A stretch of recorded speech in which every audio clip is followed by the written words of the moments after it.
Hi again. Just done a sketch in Sketchbook, and I thought I'd do it as a demo. So I just brought the sketch as a TIFF into Photoshop, and just gonna do a demo of how I go about rendering. I'm not gonna do the whole thing because I'm gonna spend a few hours on this thing. So um, yeah, basically I did a sketch that I'm happy with, um, and just start rendering it and show the process and some tips and whatnot. Um, so at the minute, if I hide the base layer, you'll notice this layer I've actually rotated and skewed it a little bit, just for composition. Um, and what I want to do ideally is get rid of all the white, so I've just got the black lines. So when it comes to rendering it, I can render it as cleanly, as tightly as I want, and then if I wish to have the sketch over the top, I can. So I might look into doing that.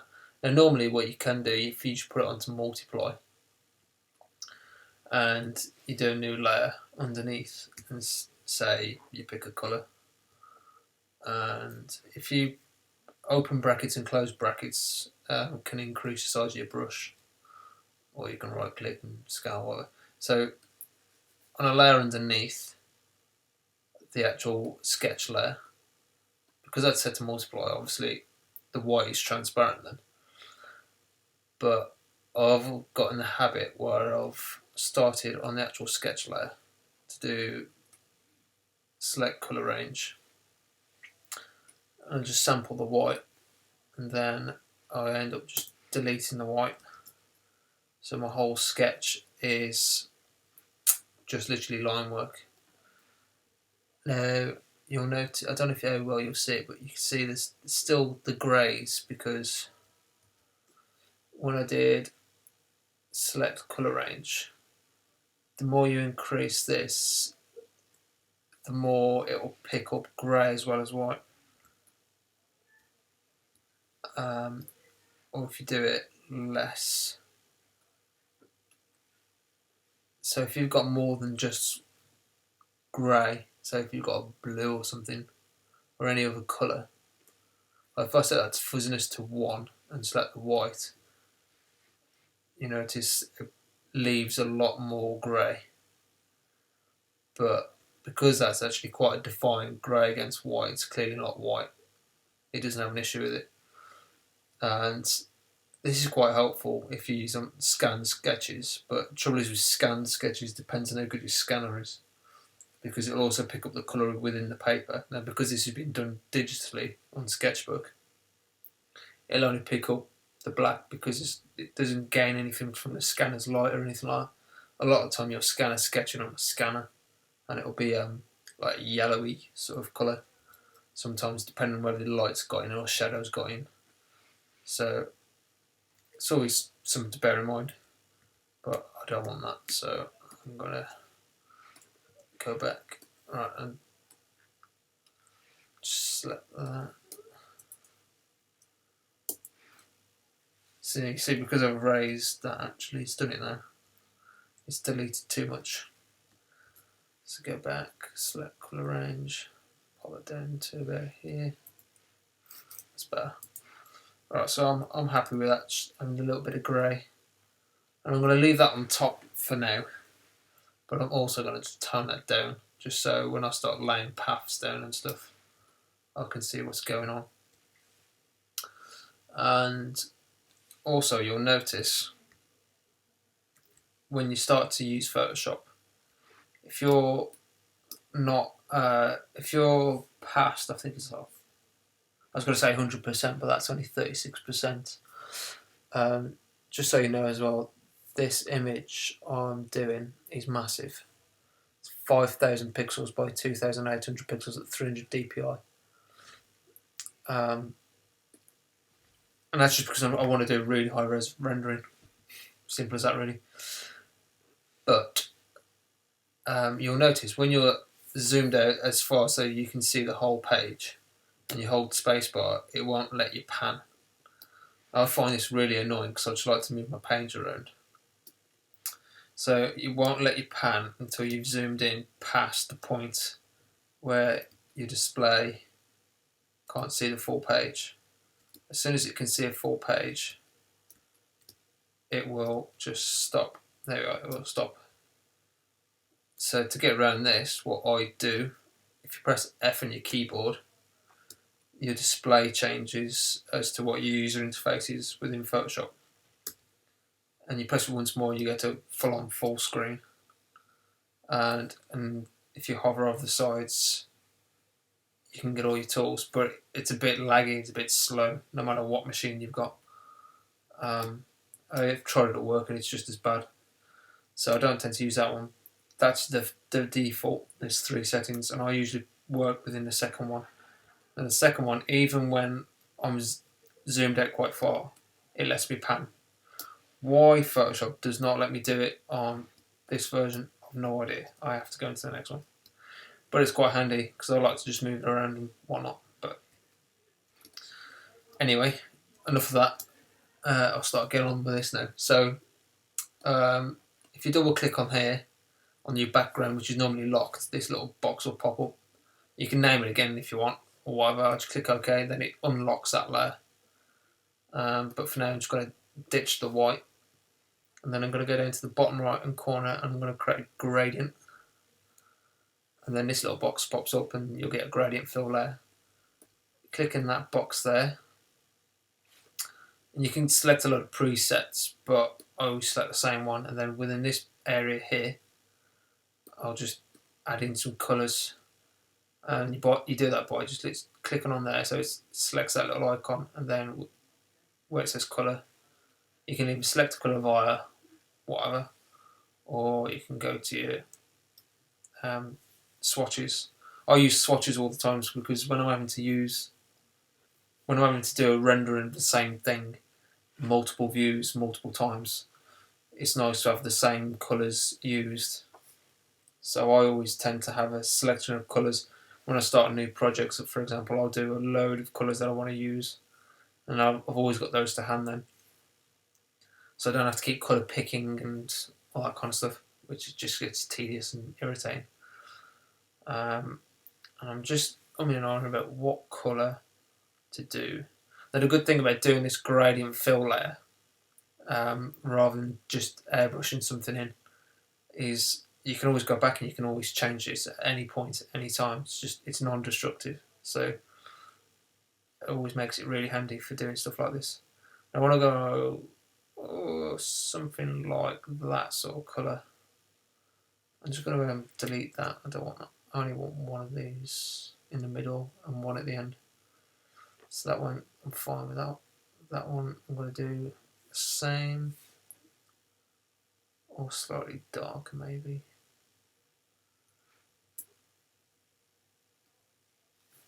And the top 2 buttons are opacity. So you notice this one's 0%, so I'll just bump that up to 100%.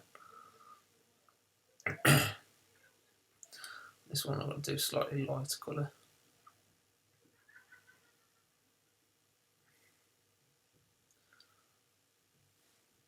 And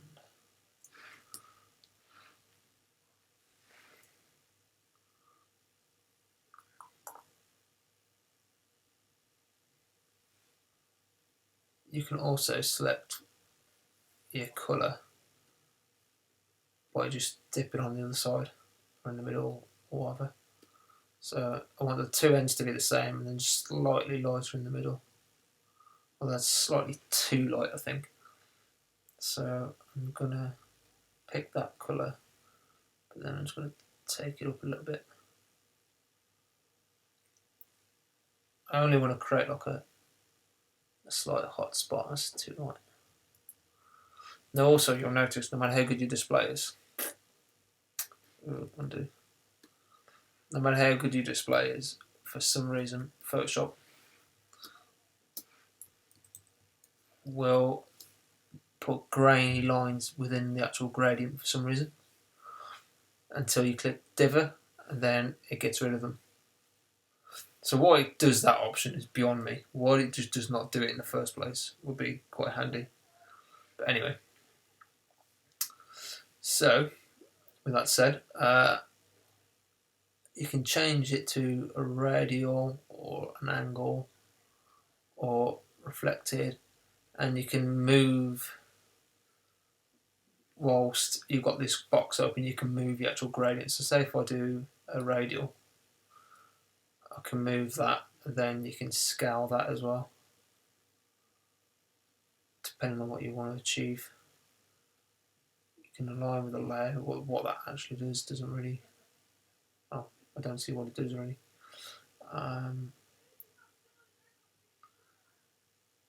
But I think I'm gonna go with. I'm going to drop it back down to 100.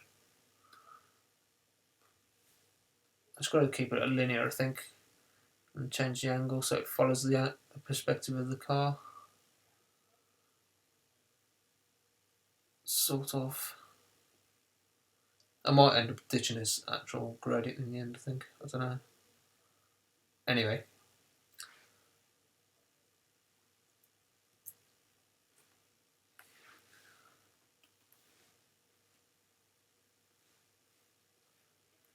I'm going to have it go perpendicular to the wheels, I think. Just going to... Oh, okay, it's going to be decimal. It's going to take forever. Bear with me. I'm being undecisive about what I want to do.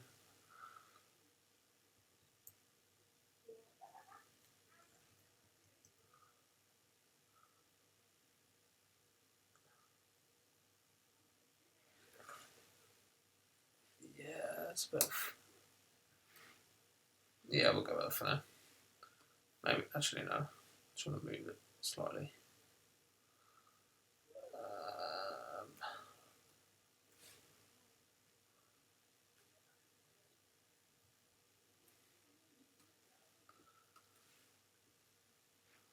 Yeah, we'll leave it at that for now anyway.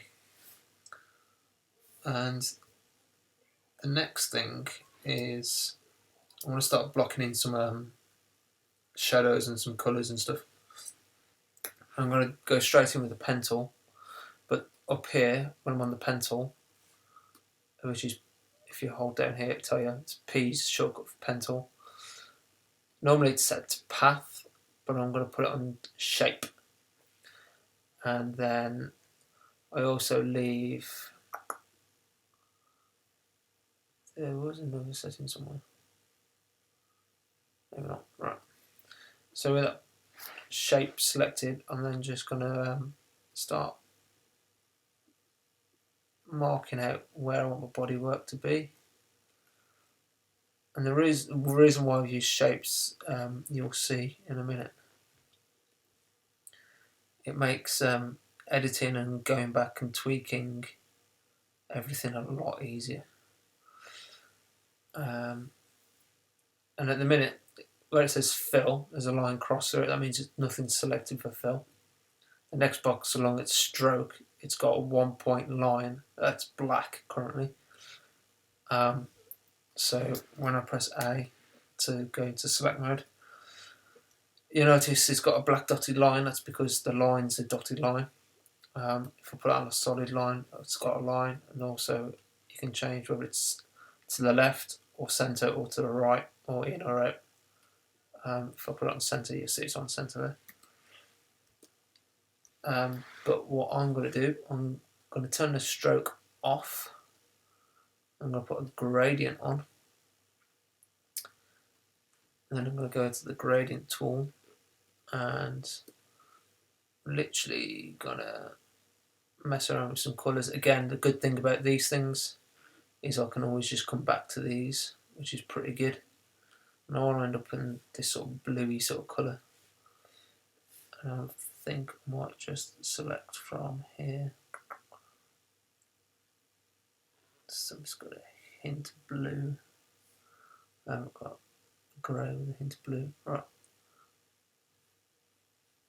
Something about there, I think. And I'll add a white right in the middle. And Just going to rotate the gradient around so the bonnet has got a highlight in the middle somewhere.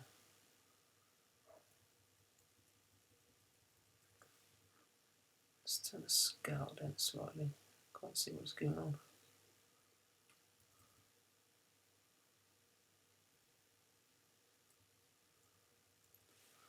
So I'm just looking for that line, just to follow the actual line of the actual perspective view, and it might help you turn up the opacity on both sides.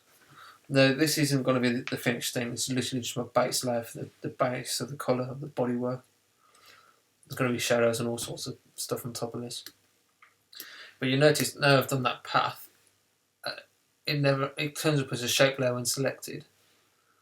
But if I go into a new layer, for example, it disappears. And that's because it's a shape layer. You'll notice the shape layer has a little box in the corner here, and it will say shape, whatever. And so to edit this, if you go in your direct or path selection tool, you can select your points, move them around, and it will just update accordingly. And if you use your pen tool and use the convert point tool, you can pull all the points around. I'm going to delete this one actually, because it's going to cancel. It's going to delete this point here, don't need that one.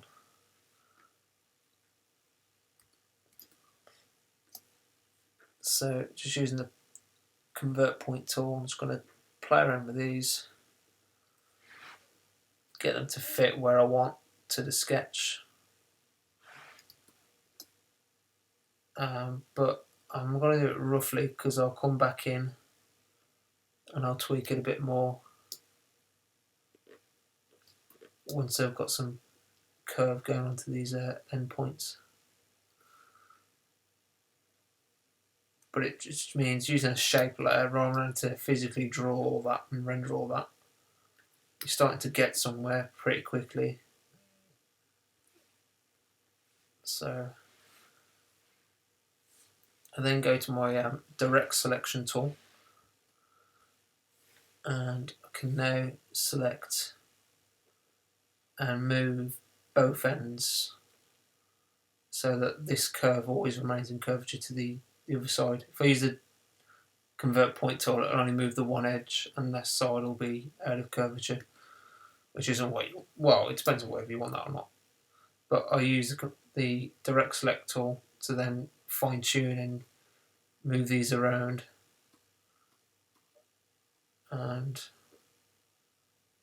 just tweak accordingly.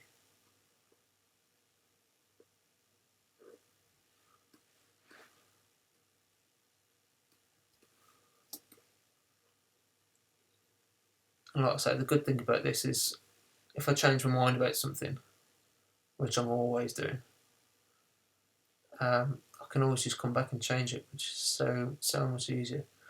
Or say when you're in a working environment, your manager or your seniors say, oh, I don't quite like that, can you just do it like this, change that, tweak this, and rather than to go back and re-render the whole thing, it's really quick and really easy to just tweak these due to this method.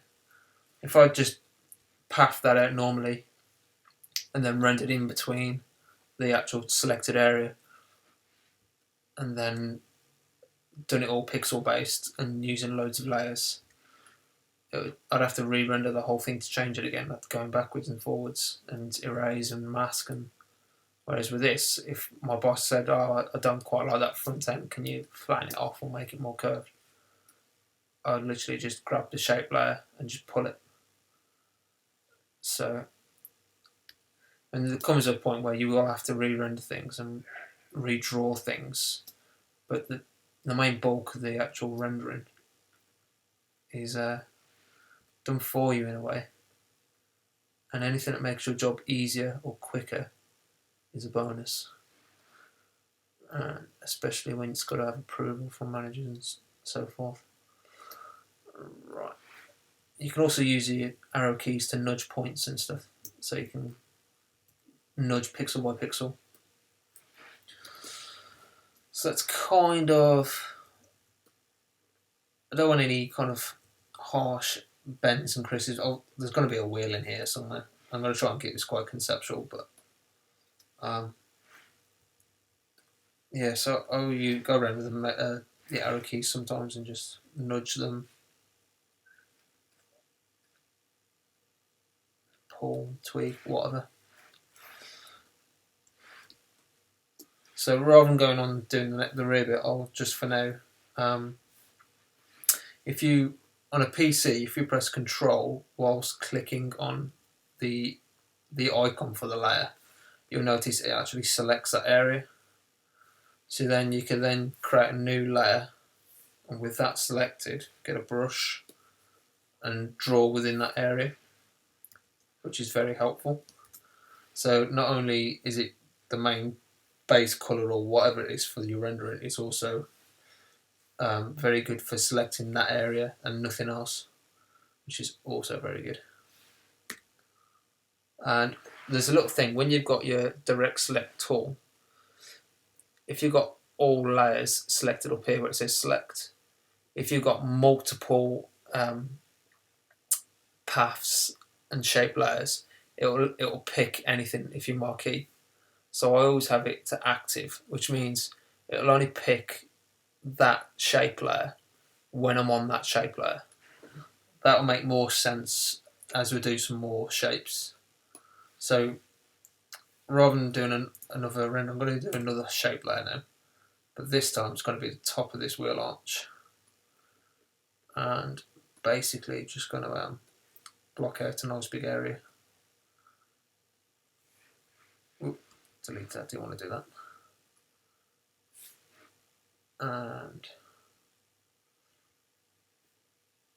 so just going to pull that. So I don't really care about all this bit here. The reason why I've just gone beyond the limit of the previous shape layer, because all I want to get at the minute is this crease in the shoulder or the front wing. And I'll show you why in a second.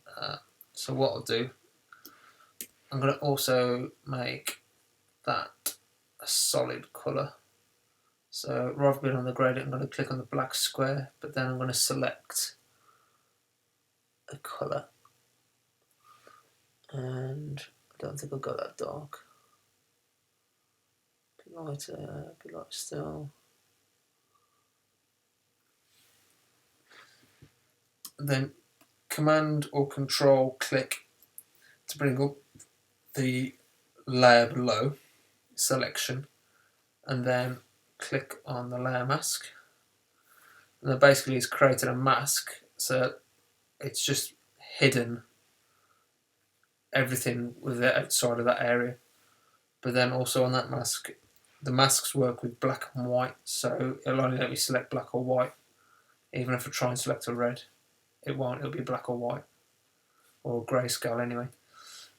So the black's going to hide it and the white's going to reveal it. Now I'm going to just freehand now and just make the brush really big, and I'm going to put the opacity down and the flow of the brush down, and then I'm going to make the brush 0 hardness. This is just so that I get a really soft airbrushy gradient, so I don't get a harsh line or anything like that. So I'm just building up some tone and gradient to the actual surface. And I don't have a harsh crease right to the very edge of the bodywork. If I were to show you a rendering of the bonnet, you'll notice it's got a blend here. So it's got a sharp crease and then it just disappears. So to achieve that, on the mask, I'm just going to airbrush that away.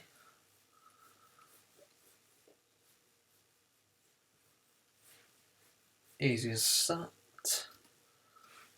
But it's also going to bend into the bonnet itself. So, but say you've gone too far as well, and you're like, oh, I didn't mean to get rid of that. If I painted it with a brush, and then erased it, I'd have to redraw it or repaint it. But because I've done it on a layer mask, I can literally just because that layer still exists pixel wise, it's just been hidden. I can get the white airbrush and then just paint back in, and it will just re-reveal what I've hidden. So then you can say, okay, I'm going to redo this bit, flip back to a black. I'm flipping colours by pressing X on the keyboard, by the way, in case you're wondering, rather than going across over here and flipping them. So you'll know, if I'm pressing X now, you'll notice down here that these flip. I'm all about shortcuts, so I don't like manual labour, as in manually moving my Wacom across to the other side of the screen because I'm lazy. Okay, so you can start to see now, this is kind of building up a bit of a shadow sort of thing. I can also use this to the great effect of doing the opposite sides. So now I've got this harsh line here, so I can think, okay, I'm going to just use a normal paint layer now, and I'm going to flip this. So I'm going to press Command Shift and I. On a PC it's Control Shift I, and what that is done is inverse. So now means I'm going to paint on the outside of this box, and you'll know that by the edge of the canvas is selected as well. So using the same colour as before, actually I'm going to use a white. I'm just going to paint with the airbrush. I'm just going to start by Command Shifting on this bottom layer again, and I'm going to use that as a mask for that top white layer, which is this layer here. Again, same process. So you can start to see, like, quite quickly you've got a highlight, a shadow and a gradient to start blocking out your colours and stuff within 3 layers. So rather than having to render that and do it over several layers, that's quite quickly, it's happened within a matter of layers, very few layers. And then the next thing I'm going to do is going to do the bottom area. So I'm going to select the bottom layer, same process, but I'm going to do a new layer, and then I'm just going to airbrush this again. And so far everything's just on a normal layer. I haven't done any multiplies or anything yet. I'm just going to, now this is where I'm going to start using the modes, layer modes. I'm going to put that on multiply, and it does exactly what it says on the tin really. It just kind of picks up colour from the previous layers and adds them together, or multiplies them together. But I'm going to build it up in a series of layers. So if I take that off, you see how much that has actually affected that. Again, I'm going to do another layer, same thing. And I just want to build this up really gradually. So I'm going to set the opacity really low and the flow really low, so you can barely notice the difference, just so I get a really even spread. I'm also going to select this top layer because I want to make sure that whatever I'm doing down here doesn't end on top of the bonnet, and then just press delete while selected on these 2 layers, and if any stray pixels would have ended up over here, they've been deleted now. So yeah, so what I've just done there is I've just held Alt and clicked on the eye, and it just reveals that one layer, and then you do it again, it'll reveal back to where you were. If you do it and then you click on another layer, it won't work again. So be careful when you've got 100 layers as to what it does. So just want to bump that up a little bit more. I feel like it's a bit too light down there, so I might use a darker grey. What I've got in a minute.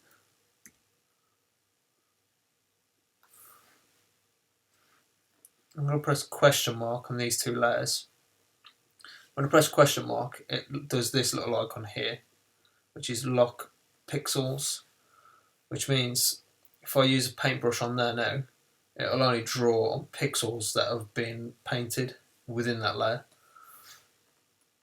I'm going to do the same thing on this one. I'm just using a darker grey within those pixels. I'm just going to bump that up again because that.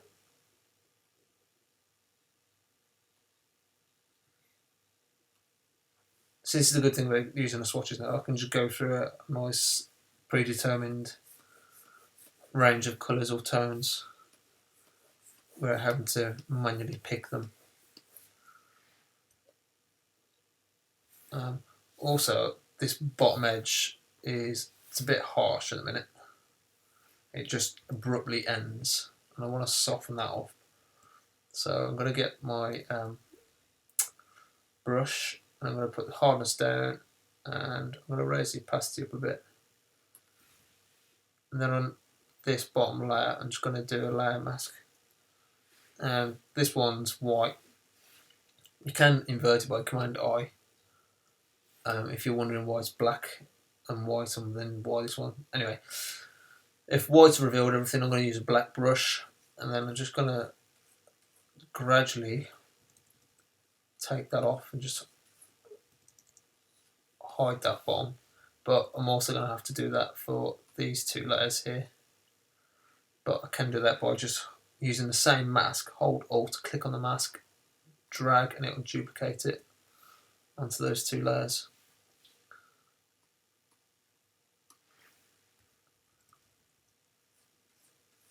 And I basically just want to make it almost disappear. Almost. Creative license. I don't like that harsh edge basically at the bottom. It just looks a bit weird. If you hold Shift and click on the layers, it will just hide those layers. So I'm going to keep that one on, but I'm just going to delete that layer mask.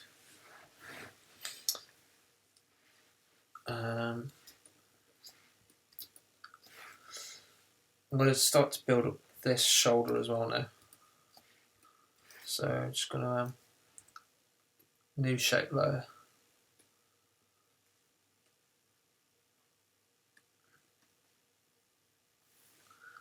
And this will all make sense in a minute. Right. Just drag these out. And this is basically going to simulate the reflection or shadow.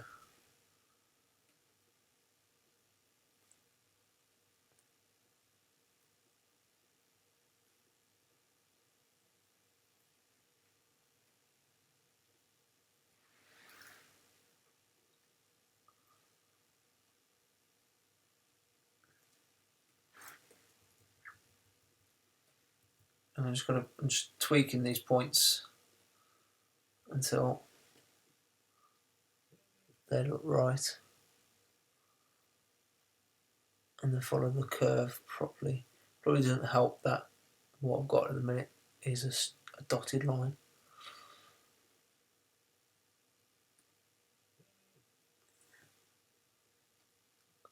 So I'm going to turn the line off. I'm going to make it colour.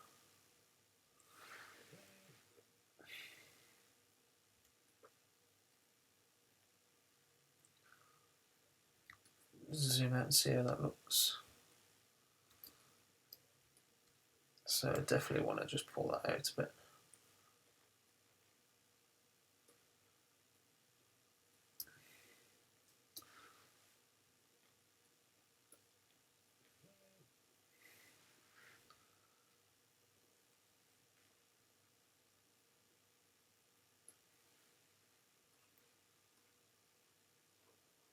Just right down to that edge.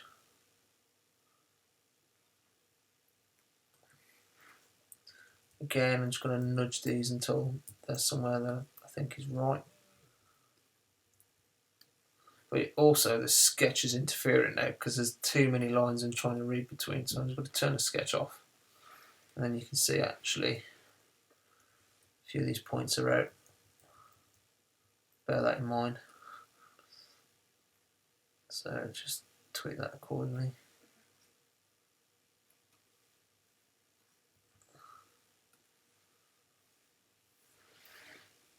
I'm just going to take this one out quite a bit.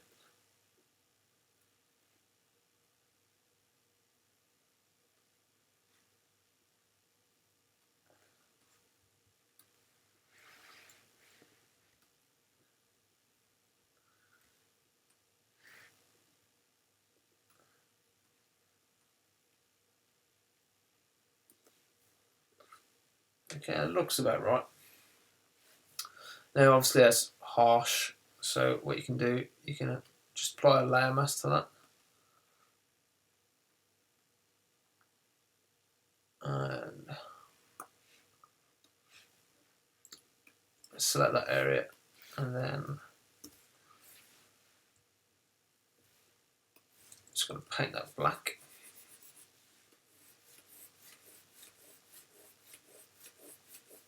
Oh, might want to up my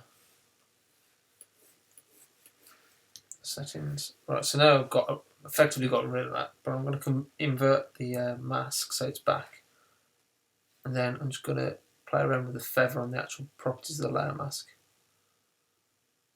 and then you'll notice what it will start to do eventually. Depending on the resolution, depends on how much effect the number of pixels has. So because this is really high res, 140 pixels is covering about yay far. And all it's doing is basically just blurring out the edge and softening it off automatically for you. You haven't got to do it, which is great fun. Saves me having to redraw that. What I'm going to do now as well, I'm just going to duplicate that, right click, duplicate that layer. But this time I'm just going to delete the layer mask off there. So I've basically got the same path. And what I'm going to do, I'm just going to scale that down. And go back again. And this is the beauty of layer shapes, shape layers. I can just pull these in. And then I can start to create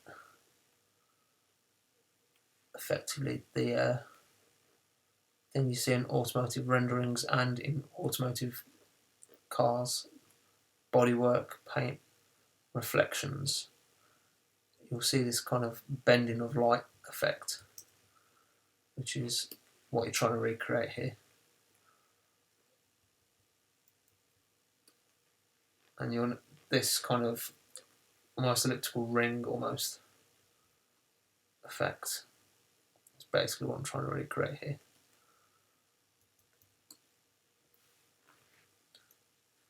And I can then just say select that.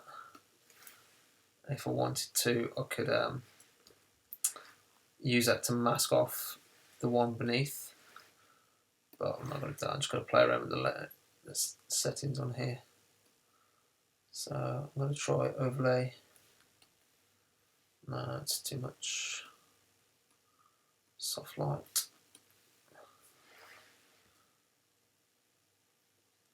Soft light's not too bad.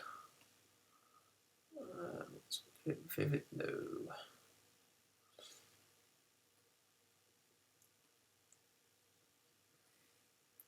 I'm just going to play around with these until I find something I like. So I prefer the colour in that, so I might just tone the natural layer down a bit. And it's more so just get that kind of difference in almost that reflective bending of light over the body surface. And I'm going to select that layer as well, so it goes to this again, and then I'm going to do a layer mask. And what that should do then is, if I invert that and get rid of that, yeah, that's right. So now I'm going to double click that layer, and I'm going to play with that feather again, just to blur it out a bit and soften it off. It's just a bit too harsh for my personal taste. But then there we go. So you get an idea as to how easily you've created that shoulder front wing in 1, 2, 3, 4, 5, 6, 7 layers.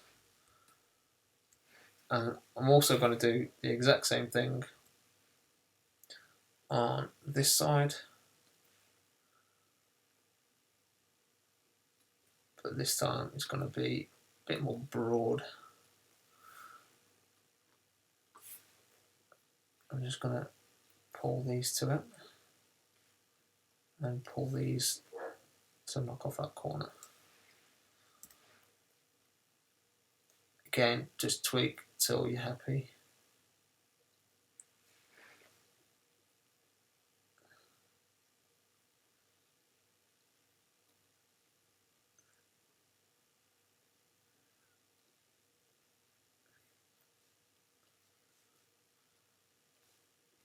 And bear in mind, in here, there's going to be the wheel arch. This is kind of the hot spot on the top of the wheel arch.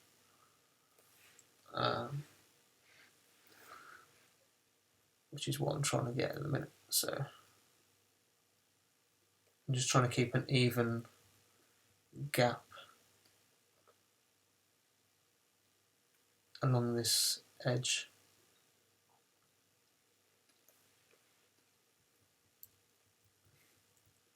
Just by nudging and tweaking.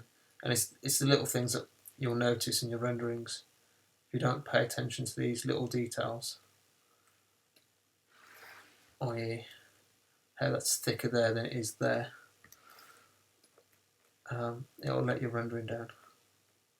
So pay attention to them and make sure they're right. There's nothing more than nothing worse than a bit of a letdown on the rendering because of a highlight not being right.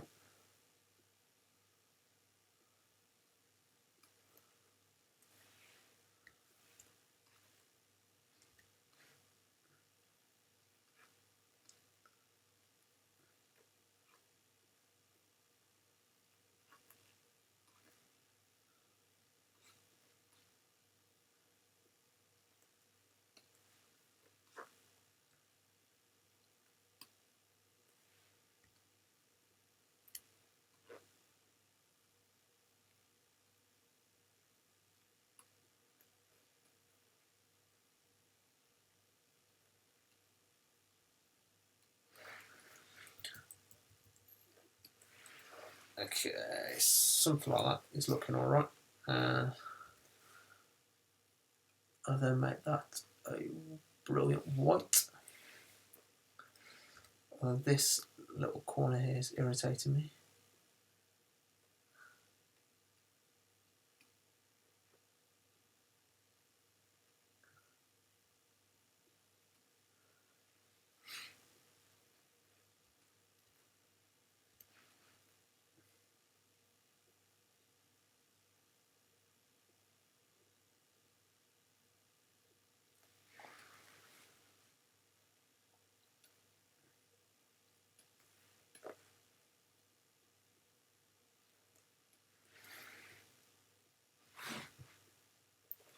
Okay, something like that.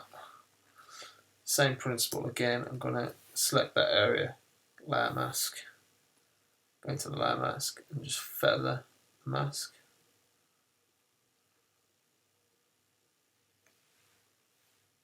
And then I'm going to duplicate the layer again. And then I'll literally just scale it down. I want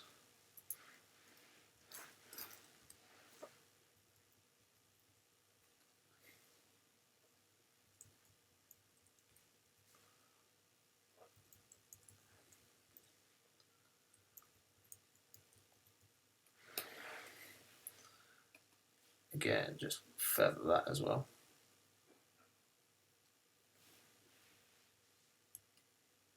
But on top of feathering that, I'm going to set these two to overlay.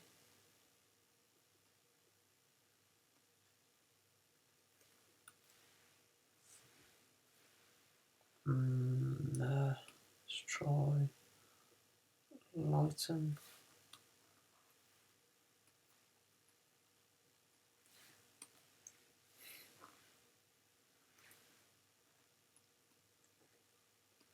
And then this one I'm going to manually brush on the mask with black just to knock off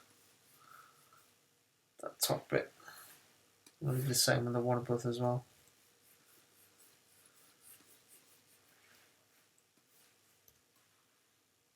And it's basically just the reflection. Now I'm also going to do a new layer. I'm going to follow up the leading edge of here and bend away from that, bend along the actual curvature of the body panel, and then follow this down into that corner. Join that.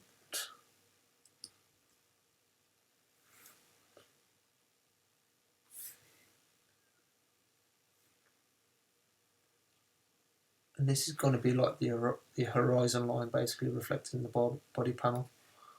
So it won't be white, it'll be a different colour, it'll be grey or something.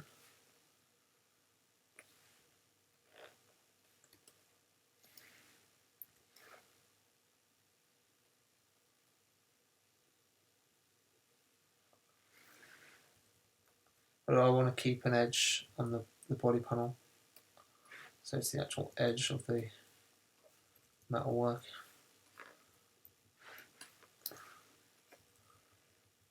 Same for the back, but because of the edge being on the other side, you won't see it as much. You'll see the hint of the reflection, but that'll be it. I'm just going to make that softer curve. And then I'm going to select colour. I'm going to do that with a yeah, I'll just do a colour. And I'll get quite a dark colour, I think.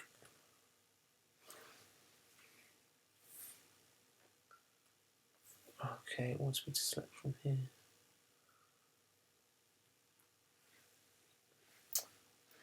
I'll put that on multiply. Leave the layer mask. Paint on with the black. I'm just going to literally erase the bottom, although that's erased a bit too much too quickly for me. That's because my opacity is up to 100% and the flow is 100%. So I'll knock that down and then redo that. So it's more gradual disappearing effect.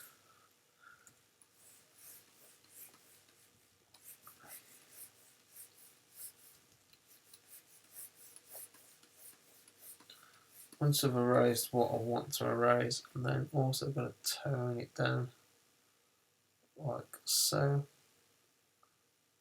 So all you're going to see is this really faint, harsh line reflecting the body, like so.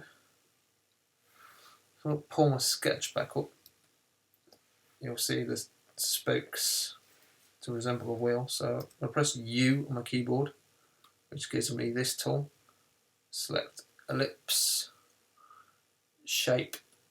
I'll leave both off for now. Basically, I'm going to create an ellipse.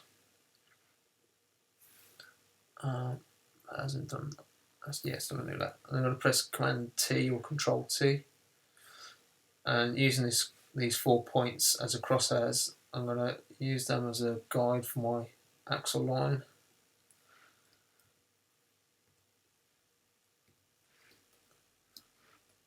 To give me an idea as to where my perspective line should be for my axle. And then I'm just going to tweak that so it looks about right. Let's say that looks about right. Oops.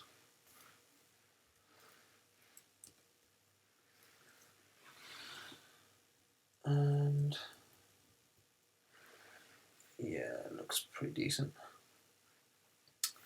I'm going to press V on my keyboard, and then I'm going to hold Alt, and I'm going to drag.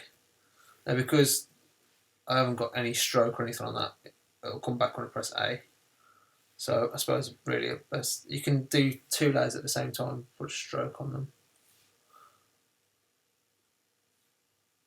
Basically what I did when I pressed V is just duplicated the layer. So if you I say that, hang on, I'll show you again a bit. Press V gives you your move tool, which is this tool here. Now holding Alt, I'll just drag and it duplicates that layer. And then I'm just going to scale this. And all I'm going to do is, this is going to create the flat spot on the wheel arch. And I'm just going to select this area and I'm going to use a new paint layer. Select the grey and just airbrush the top. I'm going to just softly, so I get a nice gradient. I'm going to turn these 2 layers off. So that's what I've just drawn with the airbrush, and then I'm just going to, with the eraser, just softly erase that and pull this layer back up again. And then I'm going to mask that layer in case I want to bring that back. So it's giving me that flat spot. I can also give me, with this layer, if I make that, so what I've done as well, actually, I'll show you because I don't think I've explained that. When I click on this layer, if I've got, say, the move tool selected, and I clicked on this shape layer, nothing appears up here. If you press A on your keyboard or you select your arrows, these two, then your settings comes up, in case you're wondering. So just press A and it'll bring up your settings for that anyway. So I'm going to change that to a white. And I'm going to put the pixels down to 0.5. And I'm then going to get a layer mask. I'm just going to erase the bottom with a nice airbrush, soft paintbrush. And then just make sure everything I don't want there is gone. And then I'm going to double click on that layer to bring up my layer styles, and then I'm going to click on outer glow and make that white. And I'll keep it on screen, and then I'll just up the pixels on this spread, and I'll try it on a add. No, that's too much. Overlay. Yeah, I'll put it on overlay. So all this is doing is creating a nice soft glow around that line. You see the glow there, and I can always, because this is an effect, I can always go back and change that. So I'm going to make this size smaller, and basically all that's trying to recreate is like the light catching on the fillet or the rad between the 2 blends of the surfaces. So where you got this surface, there's a little radius, and then it goes into the next surface. It'll never be a razor sharp line. So that basically is what that imitates, basically. Then within that outer glow as well, you can always change the opacity of that, depending on how well you want it to come across. I'm going to do the same thing on a new path layer by pressing P, getting the pen tool up again. I'm going to do the same thing with this. Get rid of that sketch. Right.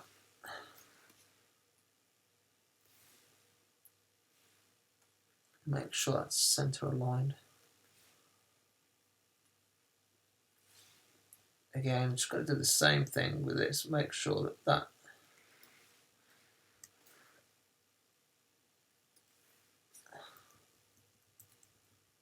I'm moving the whole path, not the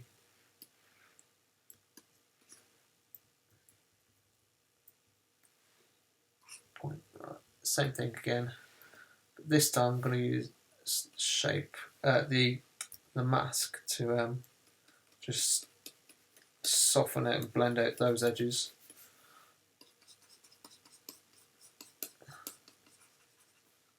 I'm going to use the same effect, so I'm going to hold in Alt and click on Outer Glow, drag that to the new layer, and that's duplicated the exact same effects.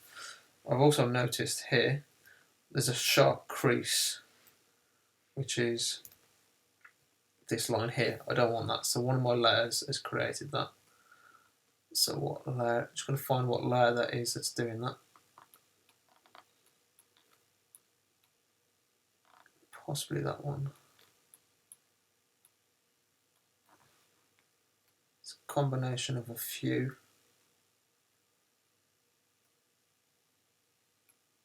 Alright, it's that one.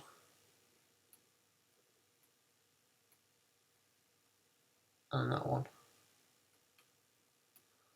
Alright, so just going to soft erase that layer. And then again, I'm just going to do the same thing on that one as well. Here we go. It's better. And then on this new one again, just take that back as well.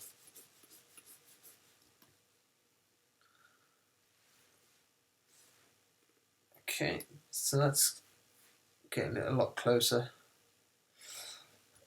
to the actual model.